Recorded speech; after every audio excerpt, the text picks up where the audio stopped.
What's up, YouTube? It's your boy, Neo, back with another review.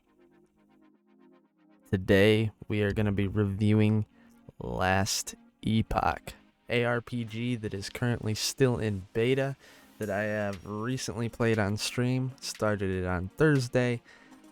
It is incredibly fun, and if you're a fan of ARPGs in general, highly recommend you watch this video.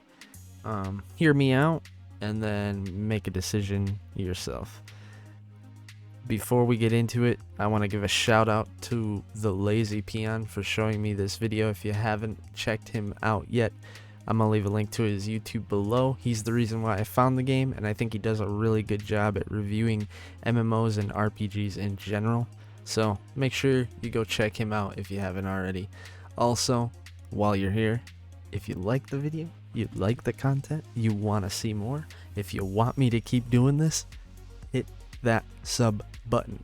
If you have any recommendations that you want me to review, you can leave it in the comments. I try to do any video that I can that is recommended in the comments or that you guys want to see, or if you have any questions, I try to respond to everything if I can get to it.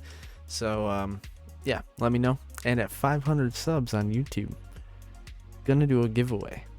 We're at 247 right now, halfway there. So make sure, hit that sub button, and let's get right into the video. Okay, the first thing we're gonna talk about is the customization to the Last Epoch.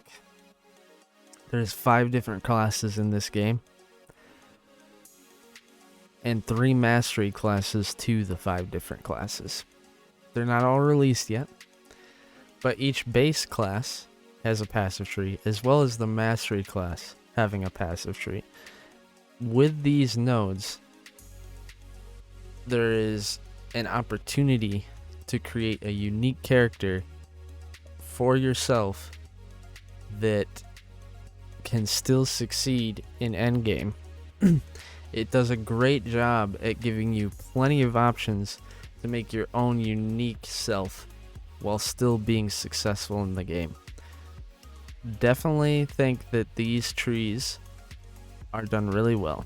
And to add on top of it, there is a skill specialization feature where you, by the time you reach, I think, level 49, can specialize in 5 of your classes or mastery class skills,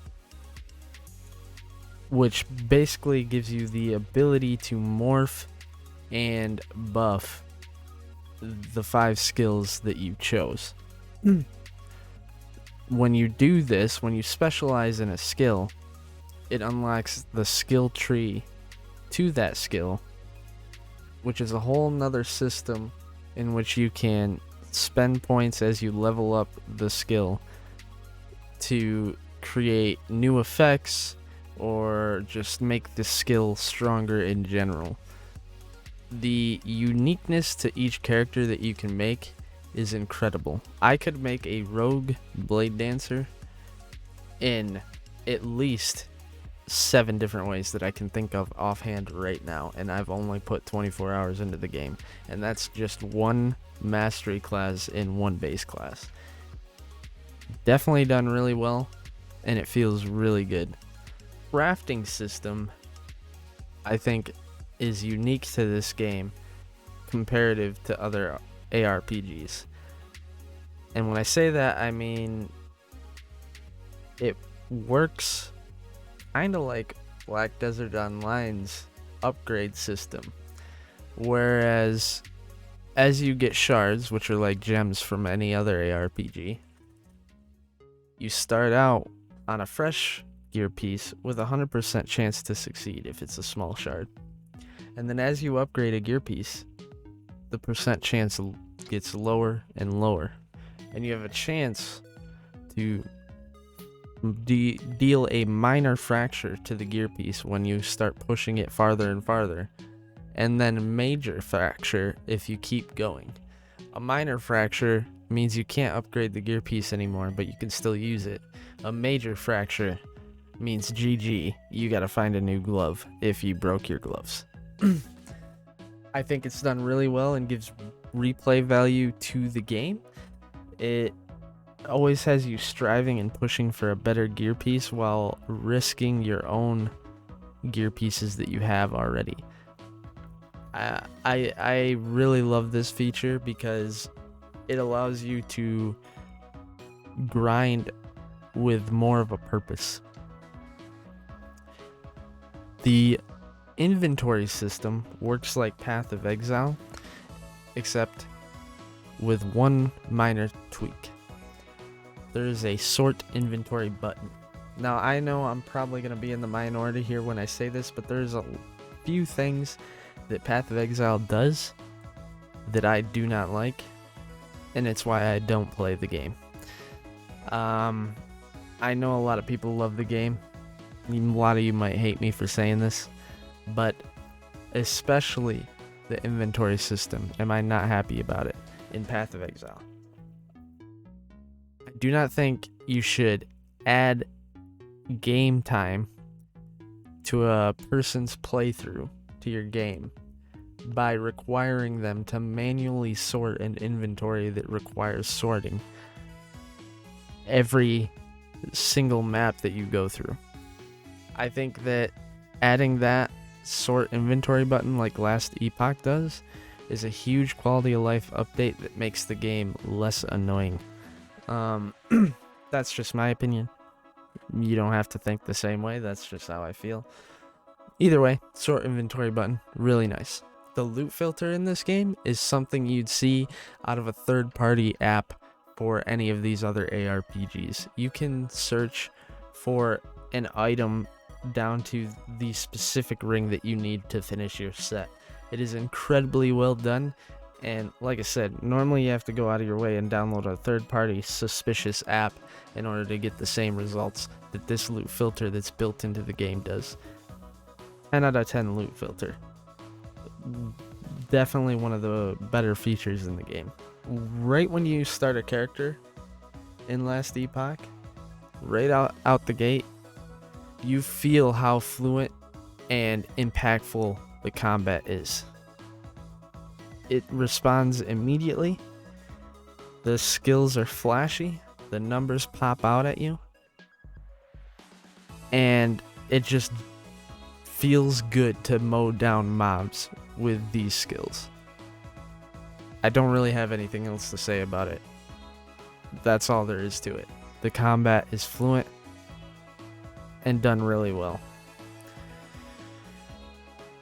The leaderboard gives you the opportunity beyond endgame, which, disclaimer, I haven't got to yet. I've only put 24 hours into the game.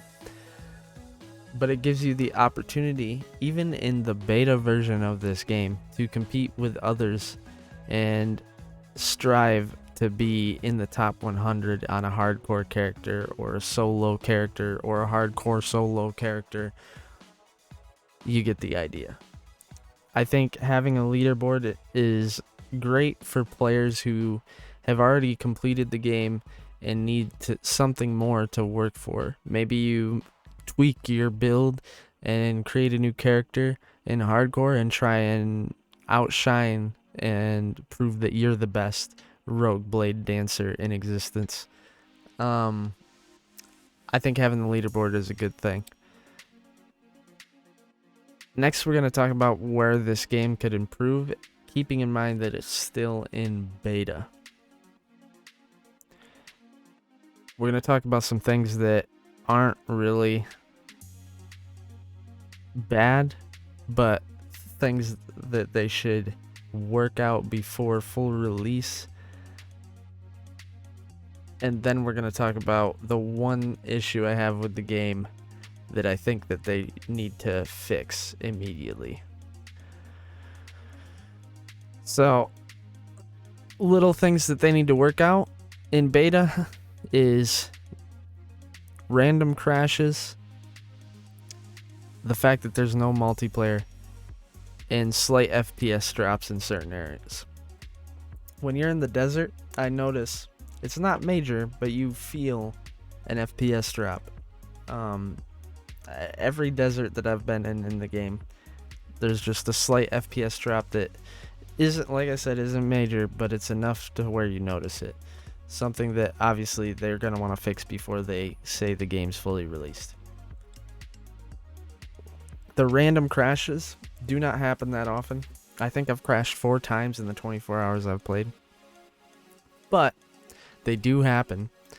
So it's something that they need to look into, because it's kind of annoying when it happens. It doesn't impede your gameplay. You don't lose progress. You don't lose items, but it does happen. Multiplayer, if you look at their roadmap, isn't in the game yet, but they're working on it. I figured I should put it here because having multiplayer makes the game better. It's just a fact. The only issue I have with this game is the extended minimap. If you're playing on PC, which I think is the only place you can play this game right now, if you hit tab, you open up your minimap even farther, kind of like in Path of Exiles. However, you cannot zoom out or zoom in like you can in most other ARPGs. You can only use the arrow keys to move the map around, and the map is extremely zoomed in. I think it's kind of obnoxious, and I do not like how it's laid out. I believe that they should definitely either add a feature to zoom out / zoom in, or just zoom the UI out in general so that you have the ability to see more of the map. It's kind of annoying trying to figure out where your quest is when all you can see is just the room that you're in. Alright, now that we've gone over the main things about the game, let's talk about the overall picture. This game is so good so far. As I said earlier in the video, I have not played Endgame yet, but I have an idea of what it is, and I have been having a blast. If my first stream on Thursday, where I first opened the game, being 12 hours long isn't an indicator of how much I'm enjoying this game, I don't know what is. If you are an ARPG fan, I highly recommend you check this game out. I think it's worth playing for any ARPG fans out there. The game is incredibly enjoyable. You're always striving for that new skill upgrade or that next gear piece. The combat feels so good when you finally get your build together and everything starts clicking. The leaderboard gives you something to work towards. All the things that I talked about in the beginning of this video. I'm loving the game so far, and it's only in beta. It's still got more content being released, and they seem to be releasing big updates pretty consistently. I have high hopes for the finished product, and I definitely cannot wait to see where this game goes. Overall, 8 out of 10, 9 out of 10 once they add multiplayer, and I have a chance to play the end game myself and make sure that it is enjoyable and has replay value. But for now, even without those two things, 8 out of 10, definitely worth the money that I spent on the game, and I would recommend it to everyone who enjoys RPGs or ARPGs. That's all I got for this video.